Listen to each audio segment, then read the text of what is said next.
Today what I'd like to do is to take up where we left off yesterday. Yesterday we looked at the topic of semiconductors, in which I dealt with how do we go about understanding the properties, namely how many electrons are there and how many holes are there. And we saw that we go about a calculation for that, namely to determine N and P by considering that the same kind of a calculation where we integrate the conduction band density of states multiplied by the Fermi function, and then we looked at the different values that we would have for these two, and from that we ended up at a calculation for N and suitably for P. Where I left off yesterday, I was looking at determining the Fermi level, which we had simply defined, and we were looking at the Fermi level to see how we can calculate the Fermi level in a system, and then what would be the meaning of the Fermi level. So this is what I did yesterday. We started up looking at this point, and we left off yesterday. So what I'll do today is to start with looking at the Fermi level in a system. In the intrinsic case, what we do is for the Fermi level, we label that as EFI to distinguish it from the cases where we will do for the extrinsic case, where we will have to distinguish for n-type and p-type, which we will take up shortly. And what we are trying to ask is, how do I know where the Fermi level is within the band gap? We are determined that it is sitting somewhere in the band gap. In all my schematics, I was just sort of drawing it roughly in there without necessarily specifying where the Fermi level is. Now we know in the case of an intrinsic semiconductor, the number of electrons is equal to the number of holes, and we said that is equal to the intrinsic carrier concentration Ni. And we can also write from our previous expression that we obtained in the previous class, P is equal to Nv, which is the effective density of states in the valence band, exponential minus EF minus EV. Now here we are going to use EFI to denote that it is the intrinsic case for the Fermi level divided by KT. Do you have it on the screen? Is it up there? Yeah. Okay, I'm not seeing it here. That's what I was wondering. Okay. EFI minus EV. Now what we can do is to equate these two equations, because we know in terms of Ni, and we have these terms for EFI. So we can equate these two and solve for EFI. Okay. Or before that, I forgot one step. Sorry. We can write an expression for Ni. We need this, and we're going to equate these two. So we need an expression for Ni, which we had earlier, Nc Nv to the power half exponential minus Eg by 2 kt. This we obtained by multiplying N and P, which was equal to Ni squared, and then taking the square root of that, which gave us an expression for Ni. We have oh, I'm sorry. Very good. Nc Nv. Right? This was an expression that we had yesterday for Ni. And we also have an expression for P. Now what we're going to do is to equate these two on the basis of the fact of the first equation that I've written out here, and solve that for EFI. Okay, I got an EFI term there. And when you do that, you get it's equal to EV plus half EG minus half KT, the natural log Nc by Nv. Okay? EV plus half Eg minus half KT ln Nc by Nv. I can substitute for Nc and Nv. We have expressions for those in terms of the effective masses. And so we can rewrite this equation as EFI is equal to EV plus half Eg minus 3 by 4 KT ln Me star by Mh star. Okay? Simply substituting for Nc and Nv there. Now when we look at this equation, what do we have here? Usually Me star is much less than Mh star. In other words, the effective mass of the hole is usually larger than that of the effective mass of the electron. And what that would imply is this term is going to be very small, right? Now, if that is the case, we know, you can look at this one on a schematic. Here's my EC, here's my EV. This part is EV plus half of EG. So it's somewhere here. And then there is a term that includes this portion here, which is a very small shift from the middle of the band gap.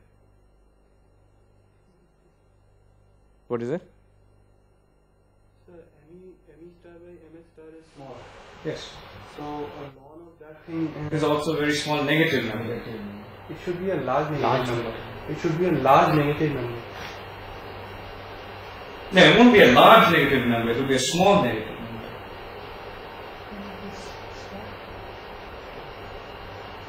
You take it and see for actual values. So you end up getting a small positive term added here, because both two negatives you get. Put in actual values and try something. So what we're basically saying is, if we had only these two terms, you would have had that the Fermi level is located exactly in the middle of the... Sir, if it is small, then its absolute value will be large. So what we are saying is the modulus of that absolute value will be large. It will be tending to infinity as it gets smaller and smaller and smaller. Yeah. Absolute value will be large. Log of a small number is very large infinity. Negative. Like log of 1 is 0. Yeah. And something between 0 and 1 is an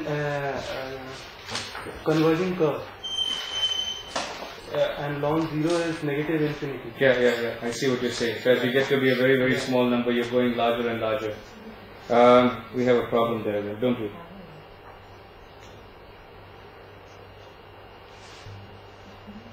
I know that we cannot have the Fermi level at infinity, that's for sure. That's right. So that's what I was trying to say. Alright, let me check why that would be the case. I don't get the answer immediately. I'll check and get back to you on that. But the point will be eventually, whatever be the correction I have to make here, I'm not sure, is that this is going to be a relatively small positive addition to this. So MS star is very much less of MS star, or it's somewhat little bit. It should be very less. No, it could be, we'll see some actual values. Suppose this is 0.4, this may be 0.0 something or like that. So there's a significant difference between these two. Let me check that. But I know that it cannot be that our Fermi level will go beyond the band gap or something. It's going to be within the band gap. So this term obviously has to be a very small term. That's the whole point I'm trying to make. Let me check that. I don't want to say something which I'll regret later. So just take it from me for now that this is a small term that is added on to this. Because the negative sign is there, you'll get another negative sign. And so it's a slight shift above the middle of the band gap. So multiplying it by k will reduce that value to some extent. Yeah, but you're still, if you're talking of multiplying anything by infinity, it wouldn't reduce it by anything. So let me be cautious. I'm not saying anything about that now. Just take it from me that this is a small positive number, the whole thing together. All right? I'll look at it in the next class and clarify it. I don't want to say things that I'll regret. So if we had only the first two terms, it would be exactly in the middle of the band gap. So what I'm going to draw is half Eg. Okay?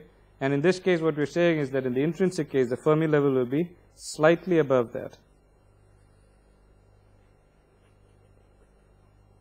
It's slightly shifted from the middle of half Eg. What is the interpretation of this Fermi level? Well, we know various expressions that we have already derived in the previous class. And once we know the Fermi level, we know what is N and P in that semiconductor. Right? So knowing the Fermi level position tells me what is the carrier concentration of the electrons and for holes. So Fermi level gives me important information about that. Additionally, it also tells me other things. We define something called the work function, which would be the difference between the vacuum level and the Fermi level. So work function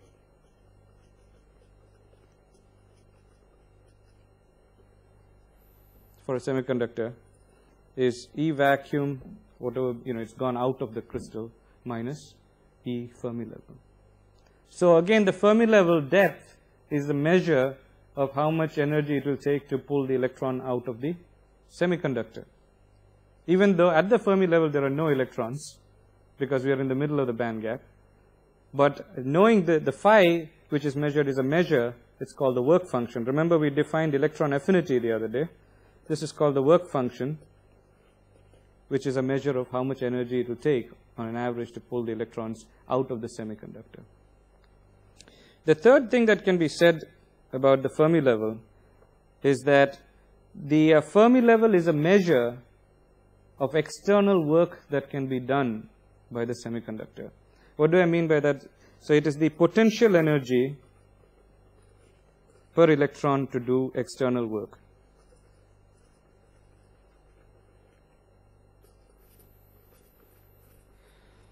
In other words,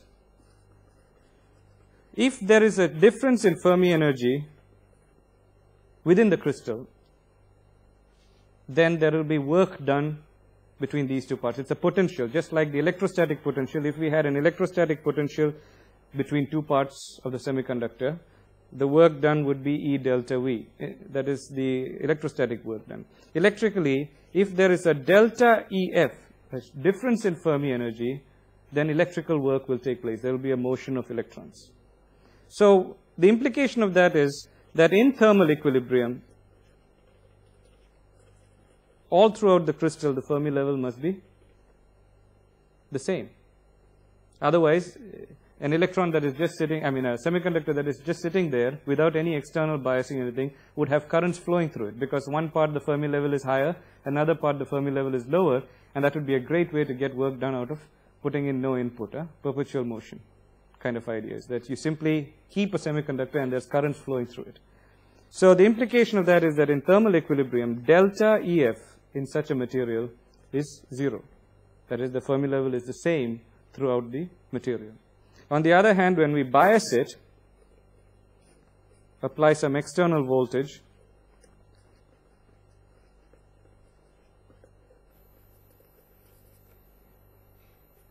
we get delta EF is not equal to 0, and that's why we get current flow. Okay?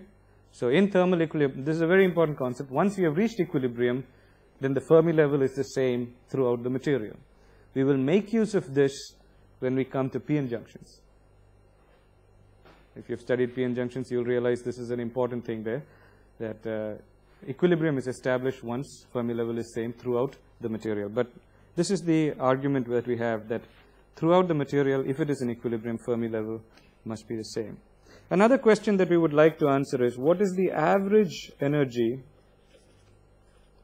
This is not directly related to Fermi level, but we'll answer this question.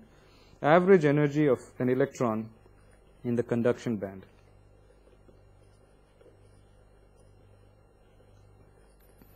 And then a related question would be, what is the average thermal velocity of an electron in the conduction band?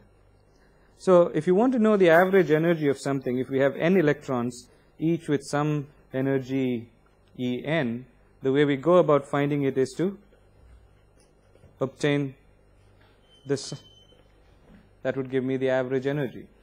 Multiply each electron's energy by its particular, the number, how many that have that energy, and then divide by the total. That's what we do. Well, in the conduction band then, we know that the average energy will then be the integral 1 by n of our term Ne dE, which is the total number, the energy density, times the energy. Just as in this expression, we can get that. And then if we substitute for Ne, which was G, density of states times the Fermi function, we will then get that the average energy can be written as 1 by n integral over the conduction band, from the bottom of the conduction band to the top of the band, G E Fermi function dE. Okay? And we can make the substitutions here for GE and FE that we have already obtained, and we'll come up with the average energy for electrons in the conduction band is EC plus 3 by 2 kT. So the energy is 3 by 2 kT above EC. Okay? EC plus 3 by 2 kT. Now the interesting thing here is that in the conduction band, the electron is relatively free to move, so the PE is what? electrostatic potential energy? 0. Free. We are considering it to be free. So that means this energy that we calculate is essentially the kinetic energy of the electron in the conduction band, which turns out to be simply 3/2 kT above Vc. Now the implications again are 3/2 kT is the same kind of energy as if for a gas, using Boltzmann theory for kinetic theory of gases. Their average energy is 3/2 kT. So what we are saying is that an electron that is moving around in the conduction band is essentially behaving as if it were a gas. The reason being we've got relatively few electrons there and lots of empty states into which it can move. Okay, so that's an important thing to remember. In the semiconductor, the electrons in the conduction band are moving around as if they are independent of each other. On the other hand, in a metal, the average energy turns out to be 3/5 excuse me, EF. You won't go into it. Temperature independent, relatively. EF also has some dependence, but relatively it is much slower temperature dependence than this. And the reason being there, in the case of metals, we have almost the same number of electrons, very close, I mean they're comparable, as the available states. Whereas in the semiconductor, in the conduction band, it's practically empty. And so there the electrons can behave more or less like a gas. So the average energies are quite different in these two cases. Now that I know the kinetic energy in the conduction band, we can ask the next question, the mean velocity of the electrons in the conduction band. And how would we go about that? I know the kinetic energy is half me star velocity squared.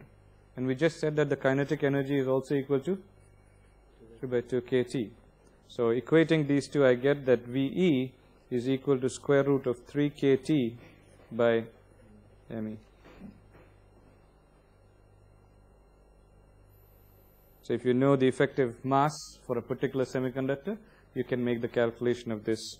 And in the case of silicon, at room temperature,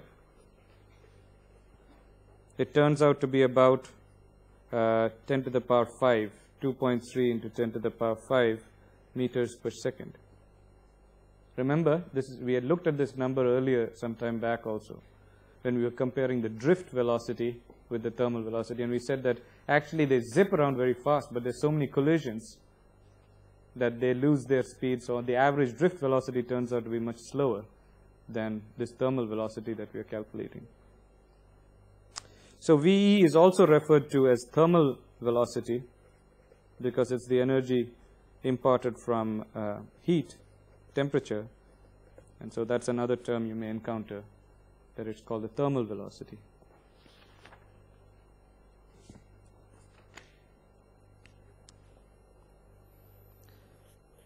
So far we looked at the case what is called the intrinsic semiconductors. We'll take up extrinsic semiconductors. Extrinsic semiconductors are where we have now doped it, as we say, added some impurities.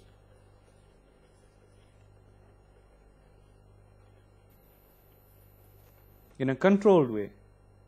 These are particular impurities that are added in parts per million level or lower. Somewhere in that order it is added. And now the properties of the semiconductor are primarily determined by the impurity concentration. And that's why it's called extrinsic semiconductor, in that the properties are now dependent more on the impurities rather than on the intrinsic properties of the semiconductor itself. Typically the way we go about doping it is, either we choose elements with a valency greater than 4, and in that case we produce what are called n-type materials, which have an excess of electrons, or you can choose a valency less than 4, and we have p-type material with lots of holes, the common stuff. Again, let's look at the n-type material a little more. N-type doping. The most common dopant that is used in silicon are arsenic, phosphorus. Sometimes antimony is used. Sb is antimony. These are three elements that are commonly used, and they are all group 5 elements in the periodic table. That means they have valency 5. When we add this, we are adding it in small enough quantities that essentially the crystal structure is still that of silicon. We are not altering the crystal structure. We are adding it so that most of it is still silicon. Every now and then, there is a small amount of this being added in there. I don't recollect, I think we did this when we talked about defects, substitutional, interstitials, those kind of things. We must have. I don't remember in the first few lectures. Did I mention anything of that? Do you recollect? Anyway, the point is this, that the impurity that is there has to be what is called a substitutional impurity to play a role. Right? It's going to replace the silicon in the lattice. So if you've got silicon sitting like this, all these are silicons, the impurity has to come and remove. So once silicon's gone out, and instead of that an impurity atom has come in here. If the impurity went in here, it's called an interstitial, and then it would play a different role, not as a dopant. So in the case of dopants, they are substitutional impurities. Now when we replace one of the silicons by, say, arsenic, the picture that we have is that arsenic's got these 5 electrons available for bonding, and it has replaced silicon, which had 4 valence electrons. And so we can redraw it that there is 1 electron extra. Let's call that arsenic. So as before, we have silicon bonded to 4 other silicons, but there's 1 arsenic atom in there.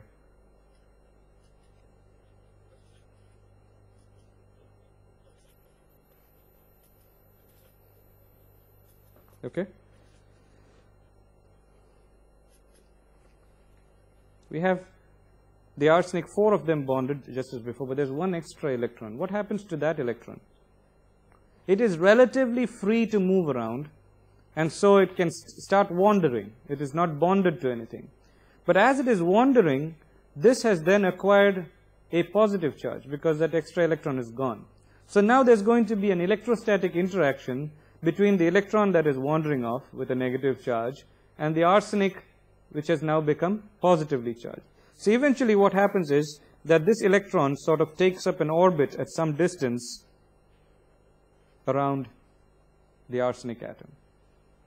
And when you look at this, so it's a loosely bound electron, and it's going to orbit around the arsenic ion, As+.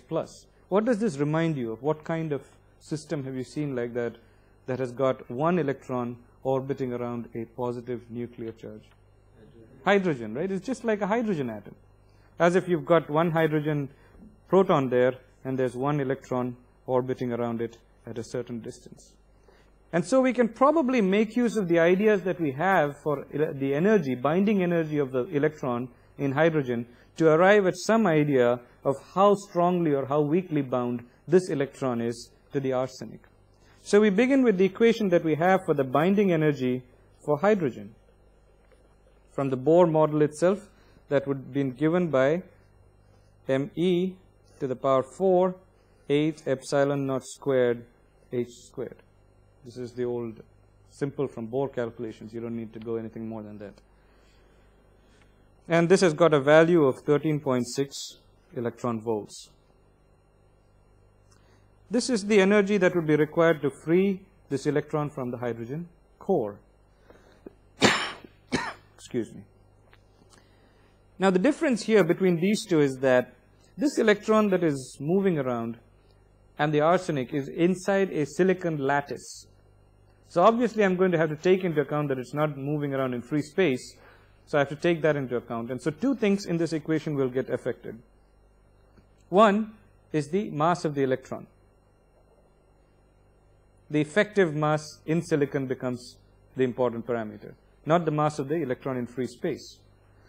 The second term that will get modified is the permittivity of free space. That term will now have to be modified because it is no longer in free space. So the two things that will change, ME will be changed to ME to the power ME star, and epsilon naught will change to epsilon r epsilon naught, where epsilon r is the relative permittivity of silicon. Okay? And so our equation then for the binding energy of the electron in silicon becomes ME star e to the power 4 by 8 epsilon r squared epsilon naught squared h squared, simply by replacing it there. And we can rewrite this as 13.6 eV, the common parts of it as before, times m star e by ME, okay, by 1 by epsilon r squared, because the rest of it is simply 13.6 eV. I've simply rewritten this equation in terms of this equation, whose value we know as 13.6 eV, multiplied by m star by ME, which is normally how we express the effective mass, as what proportion or what fraction of the free mass is it, and 1 by epsilon r squared. And now we can make substitutions for these terms. In the case of silicon, we've got epsilon r, the relative permittivity is something like 11.9, and the effective mass of the electron is 0.26 ME. Okay? And when we substitute that in there, we get that the binding energy for silicon is of the order of 0.032 eV. Now we can compare this simple calculation with what is the thermal energy that is available at room temperature. At room temperature, thermal energy is of the order of something like 0.07 eV. And we see that the electron is bound to the arsenic with an energy of only 0.032 eV, which means that there is enough thermal energy at room temperature to probably free this electron from its arsenic site. And so it will go wandering away because there is much more energy than it needs. They are comparable, right? So that is why at room temperature we have a free electron that is not bound anymore electrostatically to the arsenic site there. And the free electron then, in terms of the band picture, it is now in the conduction band. So by introducing one arsenic atom into the lattice over here, I've put one electron extra in the conduction band at room temperature. And so if we put in 10 to the power 16 electrons and 10 to the power 16 arsenic atoms, it's still ppm level. We have introduced 10 to the power 16 electrons in excess to that which has been generated intrinsically. That's a pretty large number, right? So for every arsenic atom that goes in, one electron excess has moved into the conduction band. You can look at that. Normally when we say ppm, what is that? 1 out of a million, right? So typically in silicon, we have about 10 to the power 22 atoms per centimeter cube. And so that would mean we have added about 10 to the power 16 when we are talking of ppm level arsenic atoms. So this is what we have added as arsenic atoms, which means the number of electrons in the conduction band generated due to this is 10 to the power 16. By comparison, the intrinsic electron carrier concentration at room temperature for silicon is only of the order of about 10 to the power 10 electrons per centimeter cube. So if there was no arsenic and it's pure intrinsic silicon, the number of electrons per centimeter cube, the concentration would have been only 10 to the power 10. And now what we've gone and done is we've added arsenic only in ppm level, and all of a sudden in the conduction band there's orders of magnitude higher electrons available. By contrast, the number of holes hasn't changed, because the number of holes is also simply 10 to the power 10 in an intrinsic material. So I have not increased the number of holes, but the number of electrons has actually drastically increased. So now the properties of this semiconductor, which is now n-type, will no longer be the same, we cannot expect it, as the intrinsic case. It's going to be affected by this large number of excess electrons that are available in the conduction band. Actually, the number of holes will decrease, as we will see shortly, and it will not even be 10 to the power 10. It will actually decrease. Obviously, our calculation that we have done here with 0.032 eV and all that is a simplification. Why? Because really it doesn't take into account anything about the arsenic. I mean, will I always get the same binding energy even if I put phosphorus in there? Or antimony? Because in this equation, there is nothing to say about arsenic. All it says is the effective mass in silicon of the electron, the relative permittivity of silicon, but I haven't included anything here about arsenic. All I said is I put an arsenic in there and it's got an extra electron. But for that matter, if I had put in phosphorus and done this calculation, I would have arrived at exactly the same number. But experimentally, it is seen that the binding energies are different for phosphorus, for arsenic, for antimony. Obviously, I'm leaving out something here in this calculation, but it gives us an order of magnitude estimate of how much is the binding energy for these different. That's not an exact number to be taken literally, because we are not accounting for some factors, but it gives us an idea to play with. So now we can draw the band picture. It takes only 0.032 eV roughly to free this fifth electron from the arsenic site. So when we draw the band gap, what that implies is that there is a level sitting somewhere 0.032 eV below the conduction band, because that's all the energy it takes to excite it to be free electron, which means it's in the conduction band. Now we have to be careful here to note that I'm drawing these as dashed lines deliberately. What does that mean? For EC I drew a straight line, for EV I drew a straight line. For this level I'm drawing it as a dashed line. Is it just fancy? I like a dashed line instead of a straight line there. The implication is that if you think of it, this is sort of in space, it's direction, this is energy. What we are saying is that these states are localized. The conduction band runs throughout the material, the valence band runs throughout the material, but these states are localized to wherever there is an arsenic atom, 1 in a million. Yeah, I knew you'd come up with that. That I drew the Fermi level dash. That's more convention than anything, but it's the Fermi level, as I pointed out, though, is the same throughout the material. Right? I said delta EF is 0 at thermal equilibrium. So, but that's why I'm deliberately making a point here to show that the reason here is not simply there. It was more a artistic sketch there. But here we have to actually note that it is not simply for artistic convenience that I'm drawing a dashed line. I'm making a point here that these states are localized states. In some part of the crystal, it is not there. In other parts, it is there. Because only wherever we have the arsenic there, do these states exist. So from that arsenic, electrons are getting excited. And it leaves behind, if you will, positively charged arsenic cores. So we get free electrons out of this. And what is left behind are relatively immobile, not relatively, they are fixed there, arsenic ion cores. A positively charged arsenic ions that are located throughout the crystal.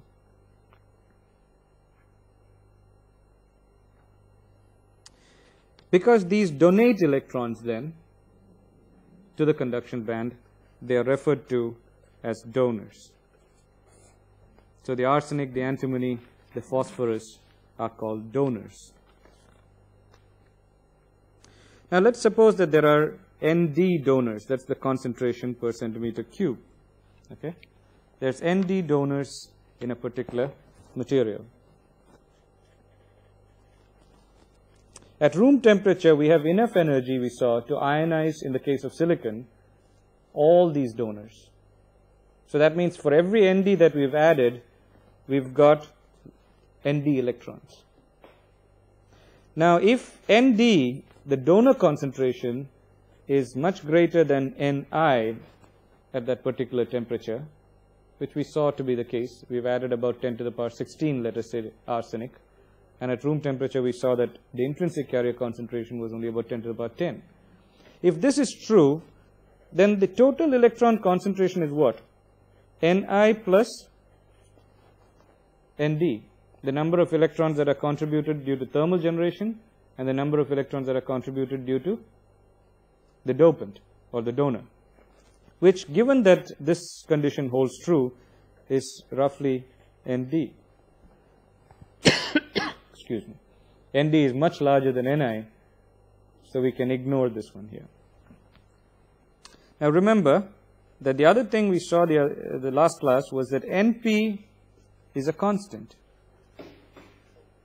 The product of electron concentration and hole concentration is a constant, which we saw was equal to Ni squared. So now you've gone and changed your electron concentration drastically, and as I mentioned briefly earlier, the hole concentration has to adjust. So we can calculate the hole concentration to be equal to Ni squared by N, which simply becomes Ni squared by Nd in this case. So what we are saying is that now there are so many electrons that some of these electrons have combined with some of the holes to make sure that this stays constant. It's as if you had, I was looking at some simple calculation, you had 10 electrons to start with in the intrinsic case, so you've got 10 holes. And now you've got something like 100 electrons total, that's roughly Nd. How many holes will you have? Well, to keep this product constant, I should be ending up with one hole only, which means some 9 electrons have combined with 9 holes, recombination, leaving the product constant as 100. So the actual hole concentration has been reduced from what was the intrinsic case, and the electron concentration is now much drastically higher. Because of this disparity between the electron and the hole concentration, we refer to one as the majority carriers and the other as the minority carriers.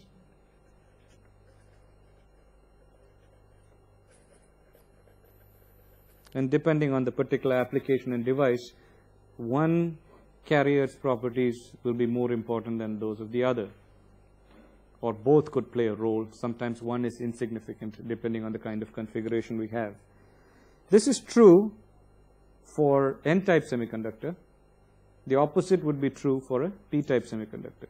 In a P-type semiconductor, the majority carriers are holes and the minority carriers are electrons. Okay, we can write for conductivity now, sigma is equal to E what? Semiconductor conductivity. It's not that long ago, I think it was yesterday. Any mu. All right, we have some N mu. Okay, if you have remembered it that way, is equal to N. Now in this case, what is N? Electron concentration? Nd E mu E plus I squared by Nd E mu H. And given that Nd is much larger than Ni, okay, this term is going to be very small, so we end up with sigma is approximately, in such a case, given by Nd E mu E.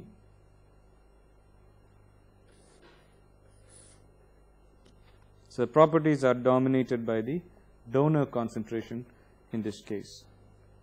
Now all through in this discussion so far, we are making a certain assumption that the room temperature energy, thermal energy, is sufficient to ionize all the dopant atoms, which we saw was the case. Room temperature, there's thermal energy of around 0.07, ionization energy about 0.03.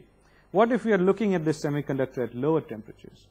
I went down to minus 100 degrees centigrade, 200 Kelvin or so. Would these conditions still be true? The answer is no, because at that point there isn't enough thermal energy to excite all of them. But on some average number, there will be some of them excited and some are not, because it's what we're looking at thermal energy there, the 3 kT is just an average number. So there are some that have got excited and some that haven't. And so then we'll have to modify our equation, because N will no longer be equal to ND.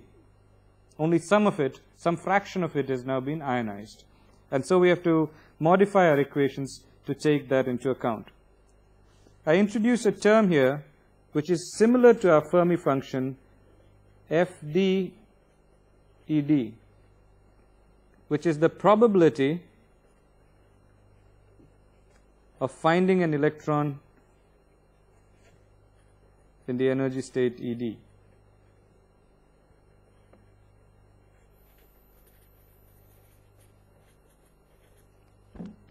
Okay? It's a probability function that at ED, what's the probability that the electron is there? In other words, this is the probability that the arsenic, for example, has not been ionized. That's why the electron is still there in ED.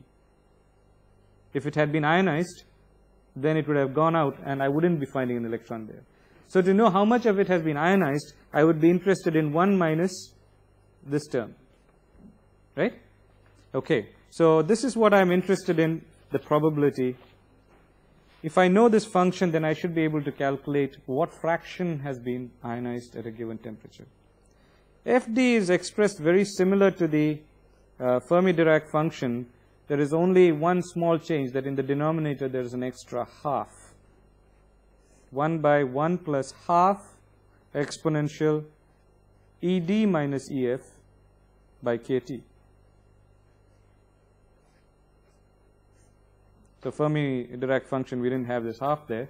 That's the major difference. The half comes in from the fact that in the donor state, in that level, it can occupy only one electron. Okay? Only one electron can get into that state, because arsenic doesn't have more than one electron. Right? That's just a simplification to say that arsenic, there's a more rigorous proof for it. But only one electron, doesn't matter the spin, can occupy this state. So that is why I have half the number of what I would have had in a regular energy state there. So now I have this expression. I can combine this to find out what is the probability that it has actually been excited is equal to the number of donors times the probability that it is not there in this ionized state. This was the probability that the electron is still there. This is the probability that it's not there anymore. So to know how many have been ionized, I multiply this by 1 minus FD ED. And when we simplify that out, it comes to be ND by 1 plus 2 exponential EF minus ED by KT. So at any given temperature, T, I can find out what fraction of the total dopant density has been ionized. Okay? So as the temperature increases, these two become practically equal. ND plus will become approximately equal to ND at sufficiently high temperatures. Same ideas can be employed when we talk about p-type doping. In this case, we are doping with trivalent atoms. And the common dopants that are used are boron, aluminum, indium, gallium, group 3 elements. Again, they have one electron less than silicon. And so when they are substituted for silicon, effectively we are left with a hole. In the case of arsenic, we have an excess atom left. And here I'm going to make my, let's say, boron. I'm not drawing the whole lattice there. It's obvious what it will be. But in the vicinity of the boron, I'm left with a hole rather than with an excess electron. Now again, similarly, this hole can wander away by the tunneling of an electron. We saw that an electron can move in there. So effectively, the hole can start wandering away, leaving behind a negative charge on the boron And what that implies then is that this hole that is wandering away gets into the same kind of a orbit around the boron as we did for arsenic. So instead of it, that has become full, now the hole is wandering at some distance. And using similar arguments, we can find out a binding energy for the hole. And again, it is a very small number and depends on the particular dopant that we've used, say 0.05 eV. Now, some dopants are deeper than others. The binding energy is stronger. And so our choice of dopant will be determined by various factors. Not all of them will be 0.05 eV. So as before, if we have room temperature conditions, there's enough energy to excite this hole so that it becomes free. Namely, a free hole, where is it? In the valence band. So in terms of band picture, we've put an extra hole in the valence band.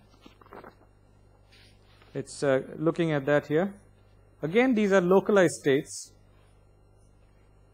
So we draw them as before as dashed lines there. Incidentally, I should have mentioned that the line that we drew earlier has got the label ED. I think I didn't put it in the diagram, okay, when we had the donor states. Similarly, here it's called EA, the acceptor level, and this is the binding energy, say 0.05 eV. These are called acceptors because by accepting an electron from here, they have created a hole that is free to move around in the valence band. So these states are acceptor states in that they accept the electrons from the valence band and create holes that are free to move around. Again, in the same way, let's Na be the hole concentration.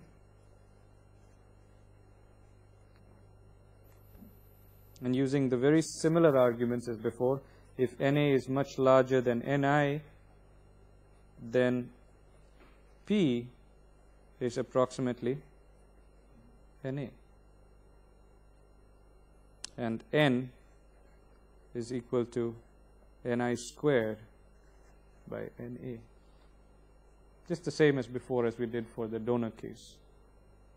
And so we can do the same kind of arguments for the conductivity. Sigma is equal to then E Na mu h. The other part of it is too small and gets ignored. Right? So this would be for holes where we have now p-type dopant, the conductivity, dominated by this term. Now we have another case. We've looked at either n-type doping or p-type doping. Is it possible to have both? Now, or would we need it at all? Now, there are certain cases where we use what is called compensation doping.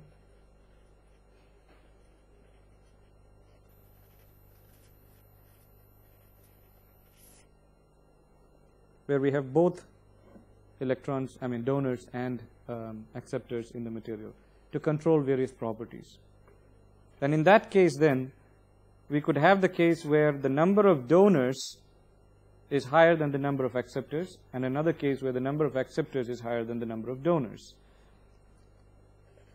If Nd is much greater than Na is one case, then we get that N is equal to Nd minus Na. Okay? Because some of them have now been compensated by, so some of the holes have been eaten up, so to say. So we've got the electron concentration in this case is Nd minus Na, not what we expected by pure Nd considerations alone. And similarly then the whole concentration will be given by Ni squared by Nd minus Na.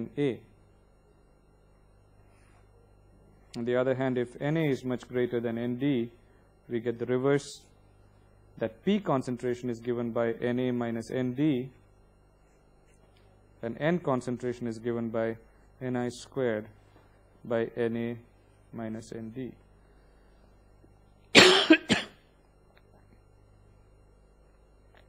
Excuse me. Sometimes when we grow a semiconductor, for various reasons, it becomes unintentionally doped. We find that some kind of material, some impurity has got into the semiconductor by accident. And it is actually an electrically active impurity. And so the material as grown is no longer intrinsic, but is either n-type or p-type to start with. Yeah. So we end up, say for example, when you grow silicon carbide, that is n-type unintentionally, because nitrogen is a donor in there. And nitrogen got in from the air, and a small amount of nitrogen somehow ends up being used as an n-type dopant there. And we end up getting n-type whether we like it or not. So if I want to create p-type silicon carbide, I have a problem. First of all, already there are a certain number of nitrogen in there that is going to act as a donor whether I like it or not. So to create p-type, first I have to overcome the effect of this, and then I must put in more amount of acceptors to really create p-type. And that's where this sort of an equation will come, where I already have some unintentional doping. On top of that, I'm going to dope extra amount of acceptors to get the actual p concentration that I need.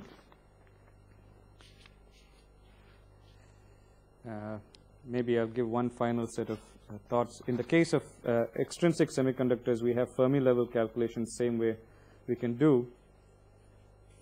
In the intrinsic case, we had Ni is equal to, I'll go through this quickly. We have a couple of minutes, and it's a very simple thing. EC minus EFI by KT. This is the intrinsic case. For n-type, we have N is equal to NC exponential minus EC minus EFN, where I'm drawing the Fermi level in the n-type case as EFN by KT. Dividing the second equation by the first equation,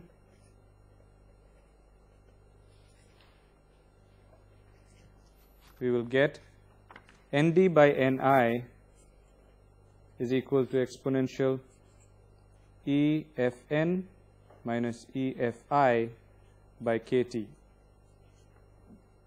which can then be solved for EFN minus EFI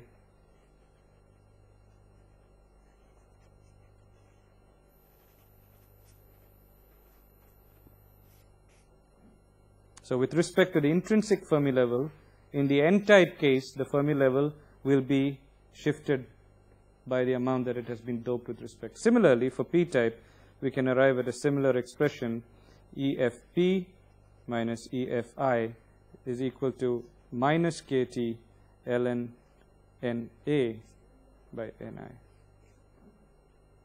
Okay? So this gives us, with respect to the intrinsic case, which you already know how to calculate, how much has it shifted depending upon the doping. Okay? So we'll stop there for today, and we'll take up further topic. Sure. You have those equations already, one for the intrinsic case and one which we have for the extrinsic case.